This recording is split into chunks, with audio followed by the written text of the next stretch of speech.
সালামু আলাইকুম, কেমন আছেন সবাই? আশা করি অবশ্যই ভালো আছেন। তো ঈদের ছুটি, বাড়িতে আছেন, আশেপাশে দেখবেন রাস্তাঘাটে মানুষ জায়গা জমি বিক্রি করতেছে, কথাবার্তা চলতেছে, অথবা গ্রামের একটা জায়গা আপনার পছন্দ হয়েছে। তো একটা ভূমি, জমি, ফ্ল্যাট কেনার ক্ষেত্রে কি কি সতর্কতা অবলম্বন করবেন এবং কি কি জিনিসগুলো দেখা প্রয়োজন, মালিকানা বিরোধী কি কি প্রয়োজন, আশা করি ভিডিওর থেকে আপনার একদম স্বচ্ছ ধারণা চলে আসবে। মাত্র 10 মিনিটের মতো ভিডিও, অবশ্যই উপকৃত হবেন। দেখেন, এক নাম্বার কথাটা হচ্ছে, বাংলাদেশের ক্ষেত্রে আপনি যখন করে প্রপার্টি নিতে যাবেন, দখলগত বিরোধ যাতে না থাকে। তো এই জন্য যেই সম্পত্তি আপনি কিনতে চাচ্ছেন, সেই সম্পত্তি বাস্তবে যাবেন, বাস্তবে গিয়ে সম্পত্তিটা, প্রপার্টিটা দেখবেন যে কোন কোন জমিটা। দুই নাম্বার কথাটা হচ্ছে যে, ওই তার কাছে যে দলিল পত্র আছে, তার কাছে যে খতিয়ান আছে, ওই মোতাবেক আসলেই কি ওই জমিটা কিনা। কারণ অনেক ক্ষেত্রে বাবার প্রপার্টি থাকে, বাটোয়ারা হয় অথবা হয় না, বিভিন্ন প্রকার দাগের মধ্যে শুধু এক অংশে দখলে থাকে, এগুলো পরবর্তীতে মালিকানার বিরোধের সৃষ্টি করে। তাহলে আপনার জন্য দখলগতভাবে দুটো জিনিস দেখবেন। একটা হচ্ছে দখলটা যাতে শান্তিপূর্ণ হয়, না হলে মামলা মোকদ্দমা এই ভেজালে আপনার যাওয়ার দরকার নেই। দুই নম্বরটা হচ্ছে দখলটা যাতে তার দলিল খতিয়ান এবং নকশা মোতাবেক কি হয়, যতটুকু জমি নিতেছেন ততটুকু যাতে থাকে। আমার নিজের পার্সোনাল যদি একটা কথা বলি, সেই 2000, সর্বপ্রথম আমার জীবনে আমি নিজে সম্পত্তি ক্রয় করি 2013 সালে। 2009 সালে কর্মজীবন শুরু হওয়ার পরে তার 4 বছর পরে গিয়ে জীবনে প্রথম জমি ক্রয় করি। তো তখন আমি নিজেও এত কিছু বুঝতাম না। তখন মোটামুটি সেখানে 27% সম্পত্তি দলিলপত্র ভাবে আমরা ক্রয় করি। আর যেহেতু এটা একটা সিঙ্গেল দাগ ছিল, তো এই জন্য আর জমি মাপিও নাই, ওইভাবেই নেওয়া হয়ে গেছে। পরবর্তীতে যখন জরিপ শরীফ আসলো, তখন দেখা যায় যে সেখানে জমি আমার প্রায় 2 শতক নাই, মাত্র 25% সম্পত্তি আছে। বাস্তবে যদি আমরা দেখি, বাস্তবেও 25 শতক আছে, কিন্তু দলিলে খতিয়ানে সব জায়গায় হচ্ছে আপনার 25 শতক, নকশার মধ্যেও 25 শতক আছে। 27 শতক জমি কিন্তু নাই। তার মানে দলিলে 27 আছে, খতিয়ানে 27 আছে, নকশাতে 25 আছে। এবং ব্রিটিশ রেকর্ডটাও পরবর্তীতে যখন জানার পরে, গবেষণা করার পরে, সেই সিএসটা এসএটা পেন্টাগ্রাফ করে সবকিছু করেও 25 শতকের উপরে জায়গা বের করতেই পারি নাই। এখন যদি আমি কাগজগত ভাবেই বের করতে না পাই, তাহলে অন্যের জমি দখল করে তো আমার লাভ নাই। তার মানে 2 শতাংশ প্রপার্টি আমার কিন্তু কম হয়ে গেছে। তো এটার জন্য আমি কিনার আগে যদি জানতে পারতাম, তাহলে 2 শতকের দাম আমি মালিকের সাথে কিন্তু অ্যাডজাস্ট করতে পারতাম। তো আমাদের অনেকেই যারা আমরা কর্মজীবনে এসেছি, টাকা পয়সা ইনকাম করতেছি, জমি ক্রয় করবো, এগুলো সম্পর্কে জানি না। তো এর জন্য প্রথম দুইটা শর্ত, শান্তিপূর্ণ দখল, আর ওই দখলটা যাতে নকশা মোতাবেক হয়। কারোর কাছ থেকে আপনার 1 ফিট নেওয়ারও দরকার নাই, কাউকে 1 ফিট দেওয়ারও দরকার নেই। কারণ জমিটা আমরা বংশ পরস্পরের জন্য ক্রয় করি, আমরা দীর্ঘমেয়াদের জন্য বিনিয়োগ করে সেখান থেকে ক্যাপিটাল গেইন চাই। আজকে আপনার ক্ষমতা আছে, জোর করে নিলেন, আপনার ছেলে সেই ক্ষমতা নাও থাকতে পারে, তখন আরেকজন আপনার জমি নিয়ে যাবে, কবর থেকে তো আর দেখতে পারবেন না। তো এই জন্য বিরোধটা যাতে না হয় আগে থেকেই মনে রাখবেন। বাজার মূল্যের চাইতে কোনো জিনিস কম দামে পাওয়া যায় না, যদি সেটা পিওর থাকে। তো ওই জন্য আপনি অবশ্যই লিখিত বায়ানা চুক্তি করার আগেই জমিটা সম্পর্কে খোঁজ খবর নেবেন, তারপরেই দামটা ফাইনাল করবেন। এই যতগুলো ভেজাল থাকবে তত কিন্তু জমির দাম কমবে, এটা মনে রাখবেন। এখন আসি দলিল এবং খতিয়ান, নকশাটা যাচাই আপনি যদি নিজে বুঝছেন নিজে করবেন, নাইলে সার্ভেয়ারের মাধ্যমে বলবেন যে ভাই এই জমিটা আমি কিনতেছি, এটা হচ্ছে দখল, এখন আপনি আমাকে নকশা মোতাবেক CS S A R S এইটা ঠিক আছে কিনা, প্রয়োজনে পেন্টাগ্রাফ করে নেবেন, 5-10 হাজার টাকা খরচ হবে, কোনো ব্যাপার না। আপনার ভাইয়ের জমি, গ্রামের জমি, এইটা বলে বিরত হবে না এমন কথা না। জমির দাম বাড়তেছে, কেউ 1 ইঞ্চি জায়গা ছেড়ে দিতে কিন্তু প্রস্তুত না। আর আপনি চাইলে আমাদের অলরেডি রেকর্ডেড ভিডিও আছে, সেখান থেকেও ভূমি রিলেটেড জিনিসগুলো জানতে পারেন, অথবা ঈদের পরে নতুন কোর্স শুরু হচ্ছে ভূমি রিলেটেড এবং দলিল লেখক আমিন সংক্রান্ত বিষয়। মোটামুটি 7টা থেকে 10টা ক্লাস থাকবে, আশা করি আপনি নিজে অনেক কিছু বুঝতে পারবেন।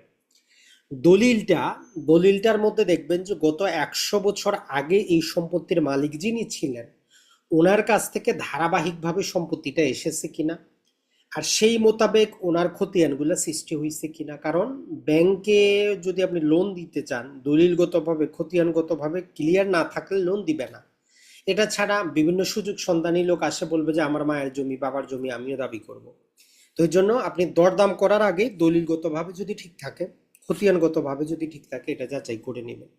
নিজে যদি বুঝতে চান, একটার পর একটা কিভাবে, যেমন আপনার দাদার থেকে আপনার বাবা, আপনার বাবা থেকে আপনি, আপনার থেকে আপনার ছেলে, আপনার ছেলে থেকে আপনার পরবর্তী নাতিপুতি, এইটা জাস্ট দেখবেন।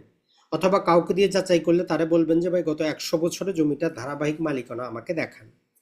এর মধ্যে যদি কোনো একজন না থাকে সেক্ষেত্রে আদালতের কোনো রায় আছে কিনা, বা দলিল না থাকলে খতিয়ানটা মালিকানা প্রকাশ করবে কিনা, এইটাও একটু ক্লিয়ার করে নেবেন। তাহলে দলিলগতভাবে ঠিক থাকতে হবে। আর বাংলাদেশে CS record, SA record, RS record, বর্তমানে বাংলাদেশ রেকর্ড, এই 4টা রেকর্ডের ধারাবাহিকতা দেখবেন। তবে সিএস এবং এস এর মধ্যে মিল না থাকলে আপনার টেনশনের কোনো কারণ নাই। এস এ খতিয়ান মানে যেটা 1963 সালে গেজেট হয়েছে, ওই খতিয়ান থেকে ধারাবাহিকতা থাকলেই আপনার যথেষ্ট। এই জিনিসটা মনে রাখবেন। এখন আসি, যার কাছ থেকে আপনি কথাবার্তা বলতেছেন শুধুমাত্র মৌখিক, যদি কোথাও রেওয়াজ থাকে 100, 500, 1000, 10,000 দিয়ে বায়না করবেন। আর বায়নাপত্রটা অবশ্যই রেজিস্ট্রেশন করে নেবেন, নিবন্ধন করে নেবেন। নিবন্ধন খরচ খুবই কম। নিবন্ধন করলে যে সুবিধাটা, বিক্রেতা অস্বীকার করতে পারবে না, উনি মারা গেলে তার সন্তান থেকে নিতে পারবেন, না বিক্রি করলে আদালতের মাধ্যমে চুক্তি প্রবল করাইতে পারবেন। তাহলে এইটা আপনাকে সেই স্বাধীনতা দেয়, আপনি মারা গেলেও আপনার সন্তানরা সেটা দাবি করতে পারবে। কিন্তু আনরেজিস্টার্ড, শুধু লিখিত, মৌখিক কোনো দাম থাকবে না। অতএব বায়নাপত্র অবশ্যই লিখিত করবেন। আর যদি আপনার কাছে টাকা পয়সা সব ঠিক থাকে, যাচাই বাছাই করার পর, তাহলে সরাসরি সাবকবলা দলিল করে নেবেন। তাহলে কোনটা করবেন? সাবকবলা। খরচ একটু বেশি হয় আমরা জানি। দেখেন, বাংলাদেশের সম্পত্তি ট্রান্সফারের বিভিন্ন দলিল হয়। সাবকবলা মানে আপনি টাকা দিয়ে কিনতেছেন, এই দলিল শক্তিশালী দলিল, সর্ব অবস্থায় সবার আগে আইন, আদালত, কানুন আপনার স্বার্থ রক্ষা করবে। যদি মালিকানা, প্রপার্টি সব ঠিক থাকে, মালিক থেকে যদি নেন, আপনাকে কেউ পরাজিত করতে পারবে না। কিন্তু সমস্যা যেটা হচ্ছে, যদি আপনি খরচ কমানোর জন্য কি করেন, দানপত্র করেন, হেবা দলিলে নেন, এই ক্ষেত্রে নানা প্রকার সমস্যা হয়। যখনই কোনো কনসিডারেশন থাকবে না, পরবর্তীতে সাবসিকুয়েন্ট কোনো মামলা হইলে আপনি কোনো প্রতিকার পাবেন না। আপনি টাকা দিচ্ছেন ক্রয় মূল্যে, দলিল করছেন দানপত্র, পরবর্তীতে ভেজাল হইলে আপনি তো টাকাই দেন নাই, ফ্রিতে জমি নিয়েছেন, কোনো ক্ষতিপূরণ পাবেন না। তো এর জন্য সবসময় বাবার কাছ থেকে নেন, ভাইয়ের কাছ থেকে নেন, যার কাছ থেকেই নেন, দীর্ঘমেয়াদে ঝামেলা এড়ানোর জন্য অবশ্যই অবশ্যই সাবকবলা নেবেন। আরেকটা যেটা করতে পারেন সেটা হচ্ছে, যদি অগ্রকয়ের নানা প্রকার ঝামেলা যদি থাকে, সেক্ষেত্রে আপনার যদি অন্য কোথাও কোনো জমি থাকে, প্রপার্টি থাকে, 1% দিয়ে বিনিময় দলিল করে নেবেন। বিনিময় দলিলে টাকার সংখ্যা সমান হইতে হয় না, জমির সংখ্যা সমান হইতে হয় না, কোনো অগ্রকয় করা যায় না। যেমন ধরেন, আপনি একজনের বাড়ির পিছে 50 শতক জমি কিনতেছেন, আপনি জানেন জমিটা কিনলে উনি অগ্রকয়ের মামলা করবে। এখন আপনি যতই সাবকবলা দলিল করেন, ওই যে আমাদের রাষ্ট্রীয় অধিগ্রহণ প্রজাস্বত্ব আইন, অকৃষি প্রজাস্বত্ব আইন, মুসলিম আইন আপনার অনেক টাকা খরচ করাবে। এখন আপনার যদি কোথাও অন্য কোনো জায়গায়, বাংলাদেশে যে কোনো জায়গায় জমি থাকে, 1% ওই বিক্রেতার নামে করে দেন, করে আপনি কি করেন, সেইটা বিনিময় দলিল করে নেন। আর যে 1% আপনি তার নামে করে দিলেন, তার কাছ থেকে একটা পাওয়ার অফ অ্যাটর্নি নিয়ে নেন, ঝামেলাই শেষ। অগ্রকয়ের কোনো ভেজালিয়া এখানে আসবে না। বিনিময় দলিলে কোনো অগ্রকয় হয় না, এইটা মনে রাখবেন। তো এই টেকনিকগুলো কিন্তু আপনাকে বুঝতে হবে। আর এইটার জন্য আমাদের যে সাতকাহন ভূমি রিলেটেড বইটা আছে, বাজারে আউট অফ স্টক আছে, সামান্য আমরা এডিশন করতেছি। ইনশাল্লাহ আগামী 1-1.5 মাসে আবার নতুন ভার্সন আসবে।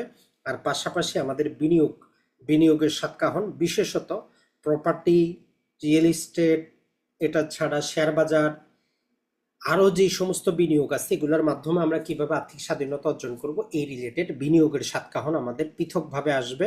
সাতকাহন মূল বইতে যতটুকু বিনিয়োগ আছে ততটুকু সেখানে থাকবে, অগ্রিম জানিয়ে রাখলাম। এটা ছাড়া ভূমি আইনের সাতকাহন, টোটাল আমাদের বাজারে 3টা বই আমরা একসাথে নিয়ে আসার চেষ্টা করতেছি। দোয়া করবেন যাতে সুস্থ থাকি, যাতে কাজগুলো করতে পারি। আসলে এককভাবে কাজ করতে অনেক সমস্যা, এটা ছাড়া সময় লাগে, মন মানসিকতাও কিন্তু লাগে।